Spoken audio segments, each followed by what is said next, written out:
Hello wrestling fans, this is Tom Colohue with more wrestling news, rumours and updates, as is becoming usual now on Tuesdays instead of my previous Thursdays to make room for my typical SK Wrestling podcast on Thursdays. With more news there, but let's get in ahead of the curve and tell you what I know so far. I want to start by talking about the ongoing discussions between WWE and companies like ESPN and Fox for pay-per-view rights. Now specifically in ESPN this started with WrestleMania 30, that was broadcast and had a viewership of about 800,000 people.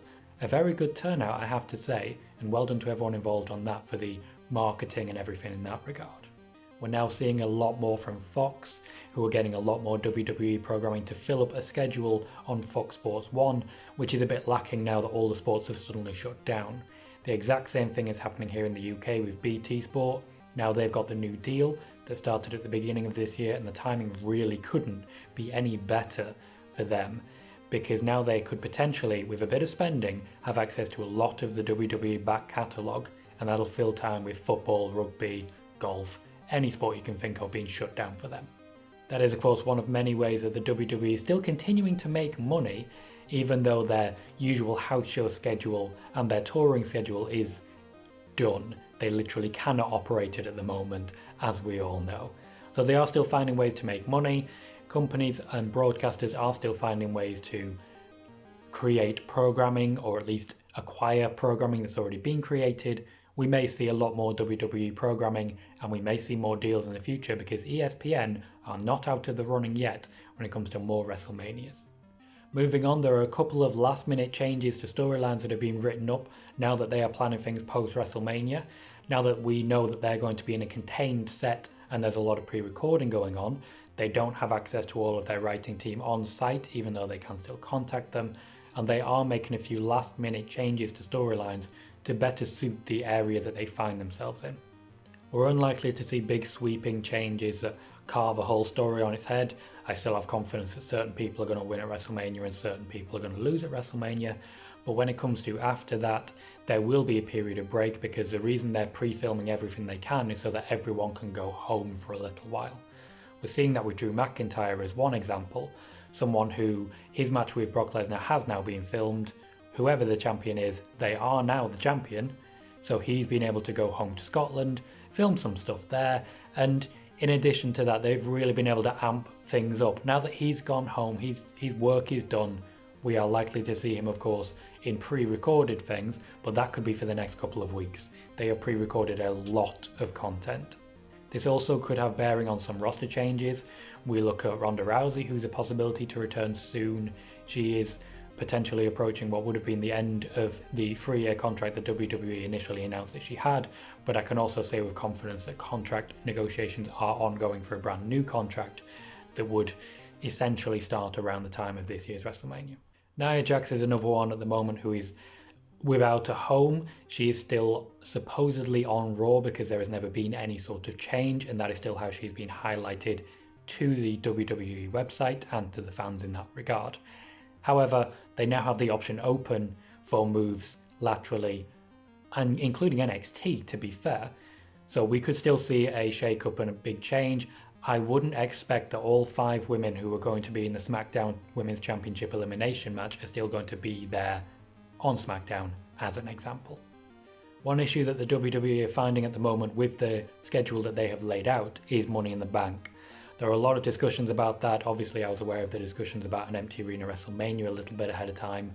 Money in the Bank is one of those that is being discussed at the moment, because with the amount of people that would be necessary to be in the Money in the Bank matches, it could potentially mean too many people either in the arena at once or simply in the ring at once. So they are definitely thinking about potentially moving Money in the Bank further back in the calendar and simply changing things like that. Or in fact, Money in the Bank matches could happen during Raw and SmackDown shows, which would allow them to film that separately and there would be no one else in the arena. Money in the Bank certainly looks like it's going to be different in some capacity this year. I mentioned in a Sportskeeda podcast a few weeks ago now that there was a rumour that I had from one source and only one source that Becky Lynch and potentially Seth Rollins could be taking some time off after WrestleMania. That seemed to be something that Becky Lynch was alluding to in her promo this week, where she talked about either herself or Shayna Baszler being, and I quote, destroyed. Shayna Baszler then, of course, in a less literal sense, destroyed her, using the move that she's sort of adopted of swinging people into things, which I've got to say, I quite like and would like to see some more of, and I'm sure we will see more of it. That does seem to be Shayna Baszler's shtick at the moment, and I'm quite happy about that. It's unique, it's different. It's similar to Seth Rollins and the Buckle Bomb. No one else does it. I am, of course, yet to see any spoilers for WrestleMania, yet to ask for any spoilers for WrestleMania. Please do not share any spoilers in the comments below. I personally still expect Becky Lynch to lose, and I also expect Seth Rollins to lose. A year-long title reign, we knew ahead of time that the fans were going to start turning on Becky Lynch pretty soon, because people turn on success. That's how wrestling has always been, that's how most of the world has been. You can love someone as long as they don't get too far above you, because there's always that temptation to always punch up. So success is one of those things. You always see it in sports. The big sports teams are always going to be the ones that are almost universally hated. So I think it'd be a very good thing to take the title off Becky Lynch at this point. I think it'd be good for her, as well as very good for Shayna Baszler, because if she loses, what was the point of any of this? As an aside, we are looking at getting a WrestleMania preview coming up. I will be talking to Corey Guns, who is of course my podcast host at Sportskeeda. So we shall hopefully be recording something on that tomorrow in our lead up to the podcast. So that should be here for YouTube, because a preview is already present on Sportskeeda with Gary Cassidy and Raj Giri, which I suggest you check out. Going forwards, I'm looking to add a bit more to the channel. I'm now firm in my Tuesday videos, so we may be looking at a bit of fantasy booking. I like to rebook WrestleManias. That's something I've done for the last 2 years over on Daily DDT was the last one, and then before that I was doing it on my own little website just because no one knew my name and nobody wanted me for work for them. So wonderful times, wonderful times.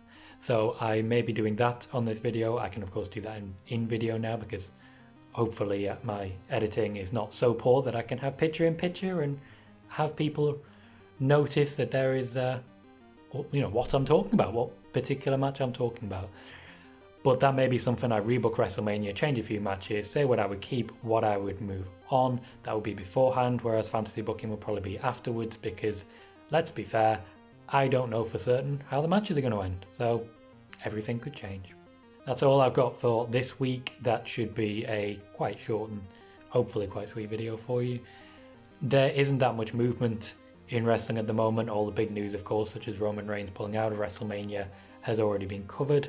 And when you do only one video per week, I don't want to rehash things everyone else has said. Wrestling journalism is a very collaborative effort, or at least here in the UK, it's a very collaborative effort. I know I've suffered a lot from gatekeeping from certain US wrestling journalists, but in the UK it's always been very collaborative, so I don't want to rehash topics that other people have covered when I can just point you in their direction.